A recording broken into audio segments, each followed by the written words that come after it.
네, 미국에서 나르던 이른바 아래 공포로 오늘 코스피가 한때 2,500선마저 무너졌습니다.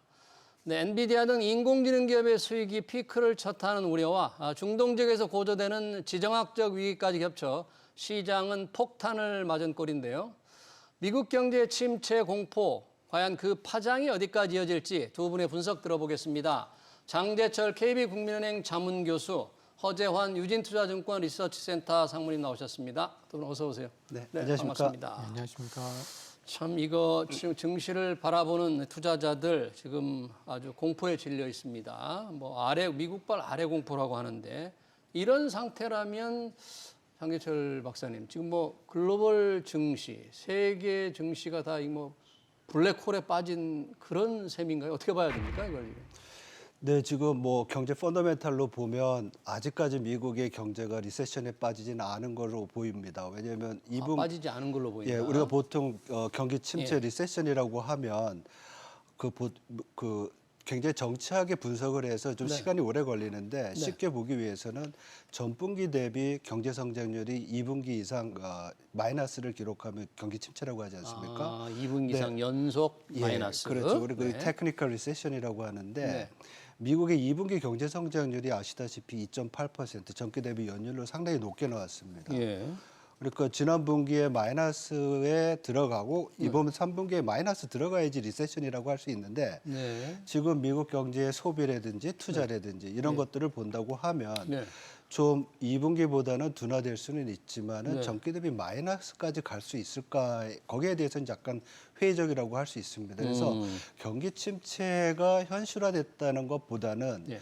그동안 많은 중앙은행, 특히 연준이 거의 제로금리에서 5.5%까지 정책금리를 올리지 않았습니까? 그렇죠. 이렇게 정책금리가 올라간 상황에서 상당히 이제 뭐라 그럴까 금융 여건이 타이트하다, 긴축적이다 이렇게 평가를 했고 그 효과가 올해 하반기부터 나타날 거로 예상을 했었거든요. 네. 그리고 그 지표로 봤던 것이 소위 말해서 비농업 부분에서의 일자리 수가 15만 개 밑으로 내려가고 실업률이 연준이 장기 평균으로 생각하는 4.2%를 넘으면 이게 경기 침체의 어떤 조짐을 보이기 시작할 거라는 얘기를 했었어요. 네. 근데 그 조건이 딱 맞은 거죠. 그 왜냐하면 조건에. 지난 7월 달에 신규 일자리 증가 수가 11만 개로 아주 예상보다 낮았죠. 예전보다 낮았고 실업률도 4.3%로 4.2%를 초과한 거죠. 그래서 저희 뭐 이코노미스트도 그렇고 시장에서도 그렇고 언젠가는 이 시점이 올 거다, 변곡점이 올 거라고 생각했던 부분이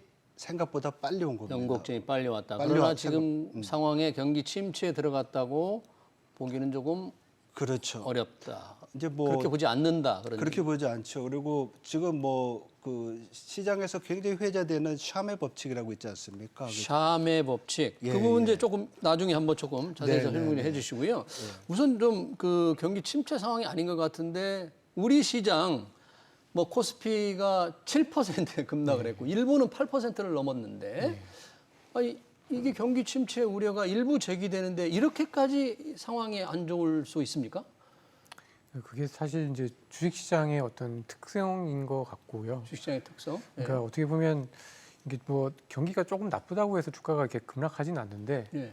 경기가 나빠질 거다라는 어떤 두려움들이 특히 이제 미국이나 한국처럼 특히 올해 상반기에 이제 수출주 중심으로 해서 주가가 올랐던 주식시장들한테는 예. 굉장히 좀 크게 좀 어떻게 보면 좀 안전판이 없어진다라는 그런 느낌 이런 걸로 좀 작용을 한 게 아닌가라고 좀 보여집니다. 미국의 경기 둔화로 우리 수출을 의존하는 우리나라의 안전판이 없어질 거다. 왜냐하면 저희가 올해 1분기 때 특히 이제 상반기 때 경제 성장률을 보면 뭐 특히 1분기 때는 내수가 의외로 플러스 성장을 했습니다마는 2분기 들어서면서 또 내수가 좀 마이너스 성장을 하면서 예. 굉장히 좀 안 좋았는데 결국은 이제 상반기 동안에 보면은 수출 위주로 이제 저희가 성장을 해왔고 예. 특히 이제 주식시장에서도 뭐 조선이니 기계니 반도체니 자동차니 이런 대미 수출주들 중심으로 해서 주가가 올랐는데요. 네. 이제 미국 경기가 흔들린다라는 것 자체만으로도 사실은 이제 수출주들 그나마 주가가 많이 올랐던 수출주들 입장에서는 상당히 좀 그동안의 어떤 그 어떤 투자에 있어서의 어떤 그런 신뢰가 좀 흔들리는 계기로 작용을 좀 했었지 않았나라고 좀 보여지고. 네, 저는 이 주요 수출주들의 오늘 하락폭을 보니까 삼성전자, SK하이닉스 10% 이상 떨어졌던데 이게 2020년 코로나 때보다 더한 거 아닙니까? 그 당시에는 어땠죠? 그때도 마찬가지였습니다. 그리고 특히 오늘 코스피가 거의 한 5, 6% 이상 빠졌는데요. 네. 그 코로나19 이후에 이렇게 5%, 6% 이상 빠진 적이 거의 없었고요. 없었죠. 네. 특히 2020년 3월에 이제 8% 빠진 게 이제 최대였기 때문에 어떻게 보면 지금 시장은 코로나 때만큼 어떻게 보면 경기가 굉장히 좀 빠르게 위축이 될 수 있다라는 거를 좀 반영을 하고 있는 것 같은데 다소 이러한 주가 하락은 뭐 좀 통상적인 어떤 주가 조정을 분명히 벗어나고 있기 때문에 약간 좀 과도한 게 아닌가라고 좀 보고 있습니다. 네, 코스닥 시장에 서킷 브레이커도 발동됐고요. 코스피에서 사이드카도 발동됐고요. 시장에 급락을 보여주는 많은 조치들이 나오고 있는데 장재철 박사님, 이 경기가 이제 하반기에 조금 생각보다 좀 빨리 이 하강의 조짐이 왔다 그러는데 실제 미국 경제 상황, 아까 이제 실업률 잠깐 설명을 해주셨는데 어느 정도로 지금 이게 경기 침체 우려를 정말 해야 될 정도로 상황인 거예요? 뭐 앞에서 잠깐 말씀드렸지만 지금 미국의 그 경기를 이끌어왔던 소비 부분 예. 그리고 설비 투자 우리 보통 내수라고 하죠. 내수 부분에서의 성장의 어떤 회복 모멘텀 예. 그 성장세는 약화되는 건 맞습니다.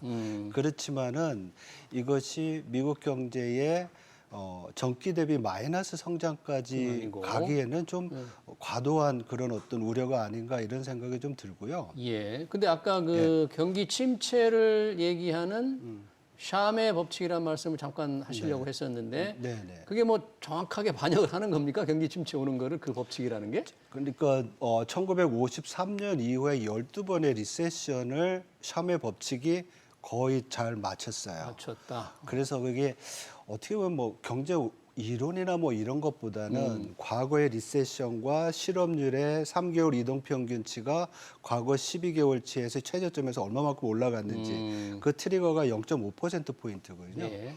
그걸 넘은 경우에 지난 12번의 리세션을 보니까 평균적으로 약 4개월 전에 이미 미국 경제 리세션에 들어갔어요. 예. 그리고 단 한 번의 경우가 12경우에 12번에서 12번에서 11번 그리고 한 번이 5개월 후인가 예. 그렇게 이제 리세션에 들어갔습니다. 그래서 이런 거 보면 어떻게 보면 경험적인 규칙이지 이게 맞지 않을 수 있다라는 것을 뭐 지금 우리 보도에도 많이 나왔는데 그 클라우디아 샴이 그 법칙을 발견한 그 연구원이 예. 컨설팅 회사를 차렸어요. 컨설팅 예, 회사를. 그래서 자기 나와가지고 블룸버그에서 인터뷰하는데 그런 얘기를 하더라고요.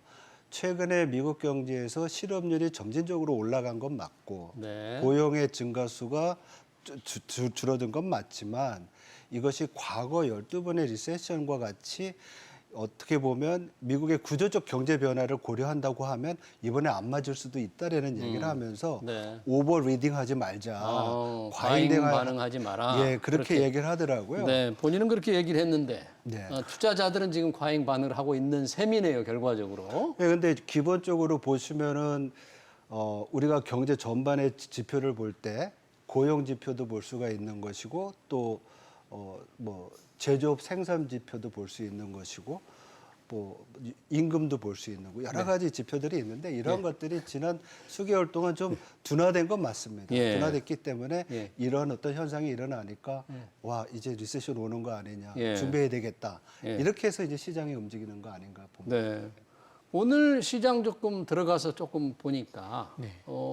종목으로 뭐 다 안 떨어진 종목이 없을 정도로 다 급락을 했지만 특히 반도체, 삼성전자 1등 대장주라고 하는 삼성전자, SK 하이닉스 이렇게 떨어진 특별한 더 큰 이유 이건 뭡니까? 일단은 아까도 이제 뉴스에서 잠깐 나온 것처럼 이 엔비디아의 그 칩이 예. 설계에 이제 결함이 있었다라는 뭐 설계 우려들이 결함. 있었고 사실 또 지난주에는 또 그 하이닉스가 이제 엔비디아나 이런 그 기업들한테 그 판매하는 그 B200이라고 하는 반도체에서도 약간 또 결함이 발견이 되어서 출하가 좀 지연될 수 있다라는 우려들이 좀 있었습니다. 예. 그런 것과 더불어서 사실은 이제 지난 주말에도 이제 미국 필라델피아 반도체 지수가 워낙 급락을 했었고 최근 들어서 필라델피아 반도체 지수가 고점 대비 거의 20% 이상 하락을 하다 보니까 전반적으로 결국 저희가 어쨌든 그 엔드 유저라고 하잖아요. 반도체 AI 칩의 엔드 유저라고 할 수 있는 그 빅테크 기업들도 실적이 약간 둔화가 되고 있는 상황에서 엔비디아도 생각했던 것보다 그렇게 실적이 고공 행진을 못할 수도 있겠다라는 우려. 거기에다가 삼성전자, 하이닉스 자체의 반도체에 대한 어떤 결함의 우려 이런 것들이 같이 맞물리다 보니까 더욱더 이제 반도체에 대한 반응이 훨씬 더 격렬하지 않았나라고 좀 보여집니다. 반도체 주가가 삼성전자 한 종목만 해도 10% 가까이 떨어졌다. 상상할 수 없는 낙폭이거든요. 지금 이제 엔비디아의 이 블랙웰 새로운 반도체 설계 결함 얘기도 조금 나왔고 하이닉스의 H200, B200 또 얘기도 좀 있는데 혹시 인공지능 수요, AI 반도체 투자 기업들의 이 투자가 계속 늘어나야 될 텐데 그렇지 않고 수요가 조금 둔화되는 게 아니냐, 인공지능 산업이 좀 정점을 벌써 피크아웃 하는 게 아니냐 이런 얘기도 있던데 혹시 박사님 그런 부분은 어떻게 보세요? 예, 좀 이코노미스트로서 이렇게 섹터 스페시픽하게 말씀드리기는 좀 부담은 있지만요. 기본적으로 그 인공지능 자체가 향후 그 선도 산업이라고 그럴까요? 뉴 인더스트리를 리드하는 그런 거라고 보고 또 앞으로 전개될 새로운 IT 관련된 인공지능 관련된 서비스들의 어떤 그 시장 확장성을 본다고 하면 지금 이게 이런 현상을 가지고 이미 피크를 쳤다라고 얘기하는 어려울 것 같아요. 그래서 제가 볼 때는 지금 일어나고 있는 반도체 관련된 시장의 조정은 그동안 굉장히 이제 빠른 속도로 성장했던 거에 대한 페이백이 하나가 있고요. 두 번째로는 그 촉발됐던 것이 트럼프 대통령이 대중국 기술 관련된 반도체 관련된 그런 어떤 규제 강화한다는 뉴스도 또 영향을 미친 거 아니냐. 대통령. 그렇죠. 이제 당선될 확률이 높을 경우에 이제 그런 일이 시장에 영향을 줬었잖아요. 그래서 앞으로 이제 미국 대선이 어떻게 될지 모르겠지만은 그런 부분들도 시장의 향후 전망에 영향을 줄 수 있는 충분한 요소이기 때문에 이런 것들이 반영돼서 쭉 지내오다가 지금 이제 허 장모님 말씀하신 그런 이벤트들이 다시 또 증폭시킨 거다 이렇게 볼 수 있을 것 같습니다. 지금 우리 증시가 이렇게 급락을 했고 오늘 밤에 열리는 미국 증시도 예상치 어렵고 굉장히 좀 어둡게 좀 전망을 하는데 그럼 인공지능 부분에 이 빅테크 기업들의 투자는 계속 늘려간다는 게 기본적인 그 회사들의 방침일까요? 아니면 조금 시장에 따라서 조금 조정하려고 하는 그런 움직임은 없나요? 지금까지 이제 실적 발표한 아마존이나 메타나 구글이나 이런 기업들의 컨퍼런스 콜을 들어보면은 기본적으로 이제 AI 칩과 관련돼서 데이터 센터와 관련해서 투자를 많이 하겠다라는 내용을 밝히고는 있습니다. 근데 이제 거기서 약간 좀 그 투자자들이 좀 찜찜해하는 부분들이 있는데요. 뭡니까? 뭐냐면 실적 증가율은 약간 꺾였는데 계속해서 비용 축소, 내부적인 어떤 구조 조정이나 이런 것들을 통해서 비용을 줄여가지고 계속 AI를 투자를 하겠다고 하니까 약간 출혈 경쟁에 대한 걱정들. 출혈 경쟁, 빅테크들 간에 그런 것들이 나오니까 아무래도 그러면은 AI와 관련돼서 투자를 계속 하긴 하겠는데 과연 출혈 경쟁이 얼마만큼 지속이 될 거냐라고 보면 사실은 또 출혈 경쟁이라는 게 돈이 안 돼도 지금 돈을 못 벌고 있는데도 불구하고 계속 투자를 하는 거니까 이러다가는 언제 돈을 벌지? AI가 정말 되는 건 맞을까?라는 의구심으로 지금 연결이 되고 있는 걸로 보여집니다. 네. 출혈 경쟁이라는데 서로 이제 과당 서로 경쟁을 해서 누군가가 승자가 되고 누군가가 패자가 될 텐데 패자 쪽으로 떨어지지 않기 위해서 계속 투자를 지금 늘려간다. 빅테크 기업들은 기본 방침은 그런 상황인 거네요. 지금 보니까. 네. 그렇습니까? 저희들 닷컴 버블 때도 그렇고요. 그다음에 플랫폼 기업들이 이제 성장할 때도 그랬고 IT 관련된 기업들, 정보통신 관련된 기업들이 어떻게 보면 그 라이프 사이클상 나타나는 현상이 아닌가 이런 생각이 좀 들기도 합니다. 네, 그러네요.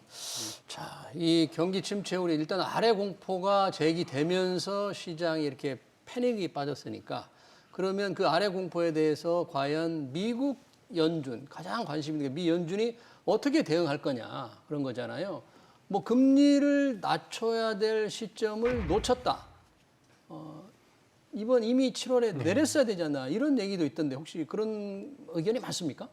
그런 의견이 굉장히 그 FOMC 이후에 급격하게 지금 부상을 좀 하고 있는 상황인 것 같고요. 예. 그리고 일부 이제 아이비들 같은 경우에는 이제 9월에 50bp, 11월에 50bp 이렇게 빅컷을 2번 정도 해야 되는 거 아니냐라는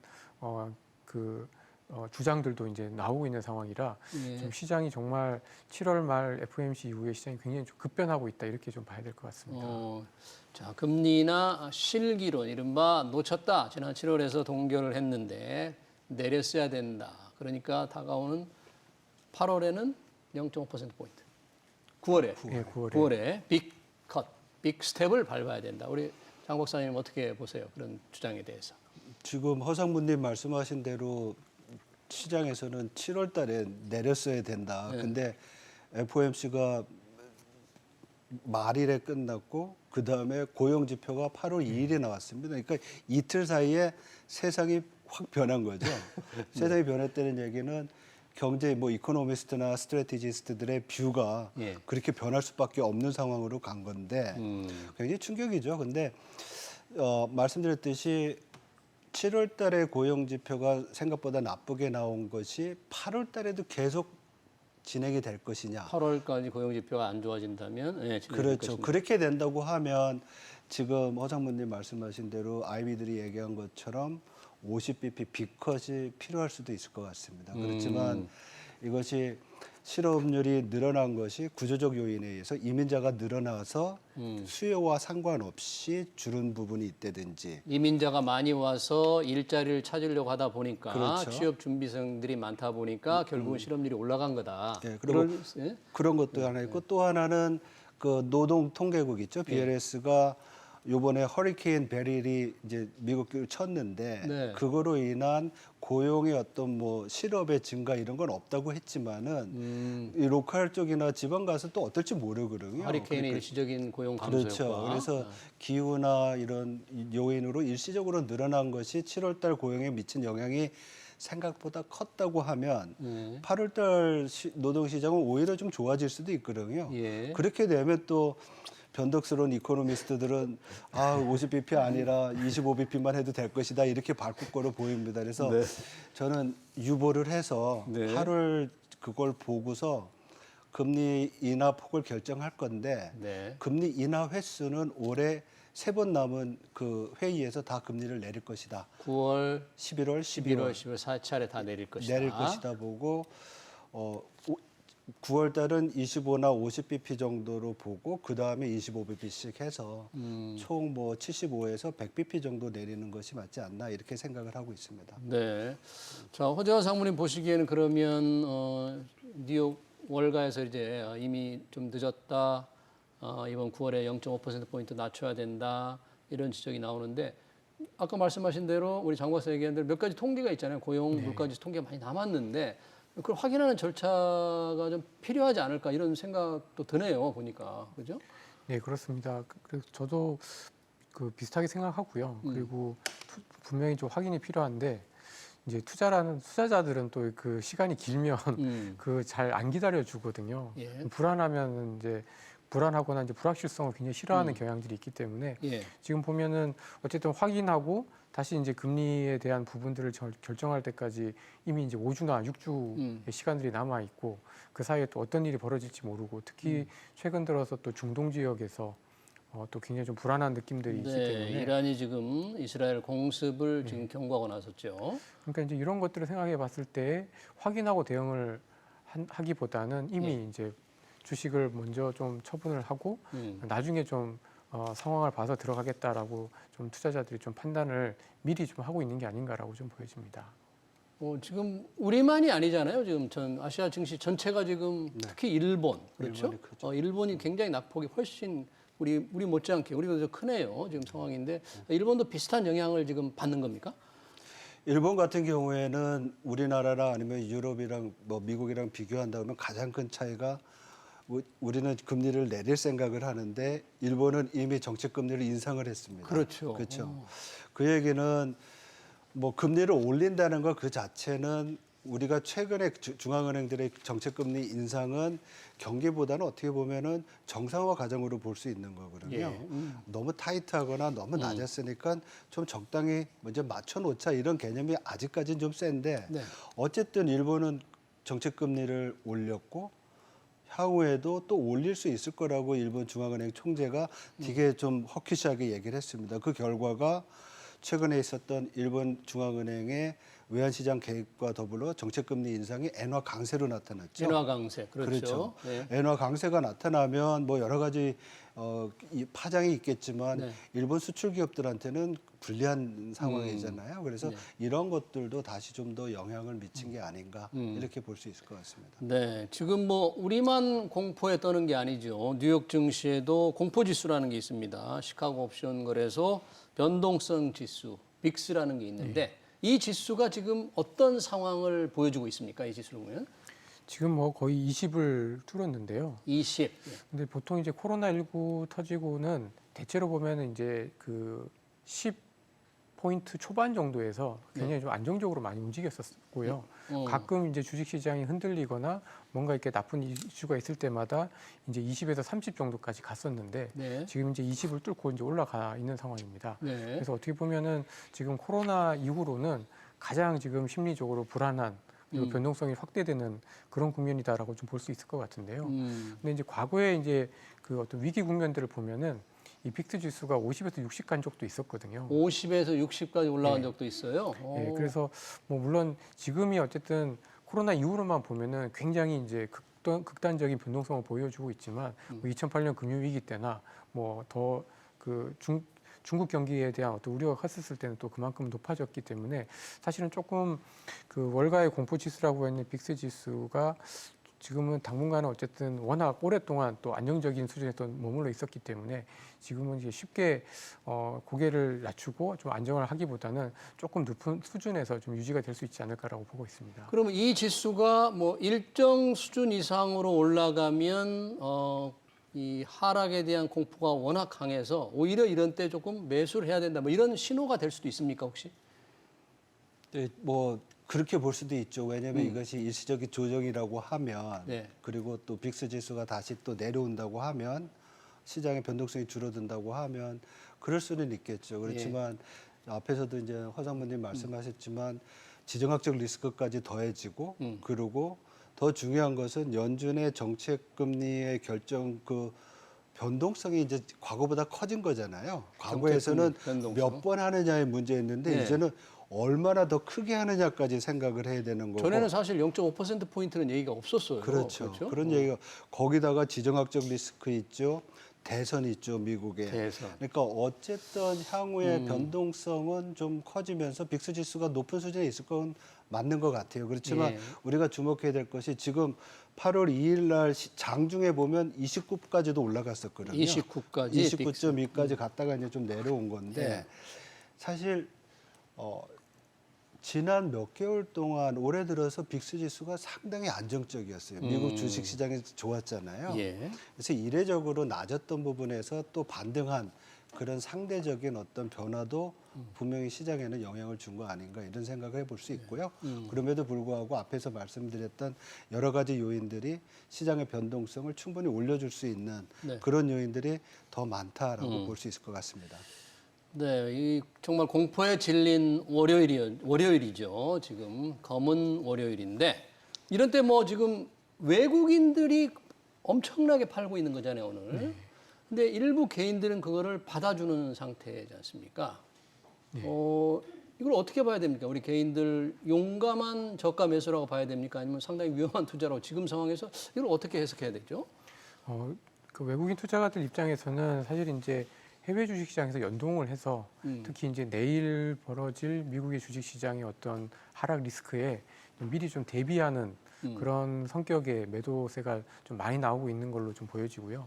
저희 국내 같은 경우에는 오히려 이제 좀 많이 빠졌기 때문에 지금 고점 대비해서 코스피 같은 경우에는 거의 이제 12% 가까이 빠졌기 때문에 조금 저가 매수하는 일부 흐름들이 좀 나타나고 있는 걸로 좀 보여집니다. 그런 투자 전략을 어떻게 평가하세요? 지금 같은 공포 지수가 높을 때 그렇게 들어가는 게 좀 너무 위험도가 큰 건 아닙니까?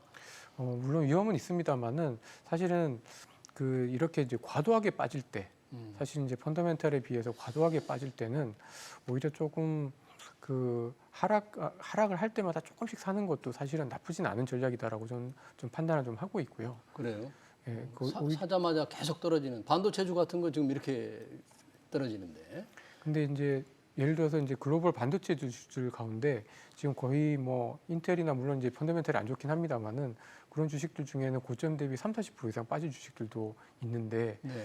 사실 반도체 업황이라는 게 물론 이제 너무 업앤다운이 심하기 때문에 뭐 어디가 바닥인지를 알 수는 없습니다만은 그래도 이 정도의 어떤 하락이다라고 하면 사실은 뭐 좀 기회가 될 수도 있는 측면들이 좀 있다라고 좀 보여집니다. 네. 그래서 물론 오늘처럼 이렇게 급락하고 또 상황이 안 좋은 상황에서 이렇게 주식을 사는 것들이 약간 좀 위험해 보일 수도 있습니다만은 이미 시장은 지난 3, 4일 동안 고점 대비해서 코스피가 10% 이상 빠졌다. 예. 그러니까 통상적인 어떤 그 주식 시장의 어떤 조정 국면, 그러니까 그 어떤 경기 침체가 아니다라는 어떤 그런 전제하에서 그런 하락에 대해서는 조금씩 이제 빠질 때마다 살짝씩 들어가는 전략은 오히려 길게 보면 또 좀 기회가 되는 측면들도 있기 때문에 그런 부분들도 좀 고려할 필요가 있을 것 같습니다. 이 장재철 박사님 보시기에는 어떻습니까? 이코노미스트로서 미국 경제 동향이 이제 아직 경기 침체로 빠진 것 같지는 않은데 그러나 이 상당히 좀 안 좋아지는 쪽으로 가고 있잖아요. 그리고 연준이 이제 금리 인상 인하폭을 어떻게 해야 될지 조금 변동성도 커진다. 이런 상황과 주식시장을 연계해서 볼 때 우리 투자자들이 어떤 지표를 좀 더 봐야 되는지 또 앞으로 경제 상황이 어떻게 이어갈 건지 그렇게 보세요. 그 이전 질문과 관련돼 가지고 말씀을 드릴 게 이제 하나 있는데 이게 지금 우리가 위기가 아니지 않습니까? 투매 상황이 아니기 때문에 네. 사실 외국인들이 어떤 종목을 파는지는 몰라도 우리는 경기가 앞으로 뭐 호황은 안 가더라도 둔화된다는 거에 대해서는 다 동의를 하고 있거든요. 예. 그렇다고 보면 경기 변화에 따라서 경기 방어주나 민감주 이렇게 어떤 손바꿈이나 이런 걸 통해서도 충분히 대응할 기회가 수 있다. 대응할 수 있는 그런 게 있지 않나 이렇게 생각이 들고요. 예. 향후 경기에 대해서 좀 본다고 하면 두 가지 말씀드리고 싶어요. 그러니까 예를 들면 시티 같은 경우에는 9월 달과 11월 달에 50bp 금리 인하를 전망을 하고 있고요. 9월, 10월. 예. 네. 그리고 그것의 가장 큰 배경은 뭐냐면 유일하게 미국 경제가 3분기부터 역성장하는 거를 감안을 했습니다. 그래서 만약에 미국 경제가 역성장한다면 50bp는 충분히 가능한 이론적으로라도 아니면 경험적으로 가능한 수준이라고 보는데 지금 대부분 컨센서스가 마이너스 성장은 아니거든요. 3분기가. 3분기도 예. 그렇고 4분기도 4분기도 그렇고 그렇고. 올해 미국 성장률이 평균적으로 2%대 중반을 본다고 하면 예. 그럴 수가 없죠. 그렇다고 보면 금리 인하의 폭도 생각했던 것보다 좀 작을 수 있어서 예. 지금의 어떤 여러 가지 경제 지표나 전망에 근거해서 본다고 하면 경기가 부진하다고 하더라도 시장의 대응이 좀 과민한 거 아니냐, 과도한 거 아니냐 이렇게 저는 보고 있습니다. 예, 시장에 원래 증시에서 반응이 항상 과잉 반응을 하는 거죠. 떨어질 때는 더 떨어지고 합리적인 선을 이상으로 올라갈 때 더 올라가고 이런 때 그러면 우리 아까 조금 쌀 때 분할 매수도 필요하다는 말씀을 좀 해주셨는데 업종이라든지 전체 분위기라든지 이런 걸 봤을 때 어떤 투자자들은 어떤 전략으로 가야 됩니까 정말 이럴 때? 뭐 전반적으로 지금 이제 시장 상황이 뭐 좀 불안하지만 네. 일단은 주가가 좀 많이 내려와 있고 지금은 어떻게 보면은 가장 확실한 거는 어쨌든 앞으로 3개월 뒤, 6개월 뒤 경기는 지금보다 조금 더 나빠져 있을 가능성 그리고 금리도 지금보다는 조금 더 낮아져 있을 가능성을 시장에서 지금 반영을 하고 있는 거잖아요. 이런 상황에서는 결국은 금리가 좀 더 낮아졌을 때 좀 더 수혜를 입을 수 있는 기업들을 발굴하고 찾거나 또는 경기에 좀 덜 민감한 산업에 좀 초점을 맞출 필요가 있을 것 같습니다. 네, 잘 알겠습니다. 네, 이 경제 상황 지금 아래 공포로 폭락 장세를 맞은 우리 증시 그리고 투자 전략까지 관련 토론 여기서 마쳐야 될 것 같네요. 네, 장재철 KB국민은행 자문교수 허재환 유진투자증권 리서치센터 상무였습니다. 고맙습니다.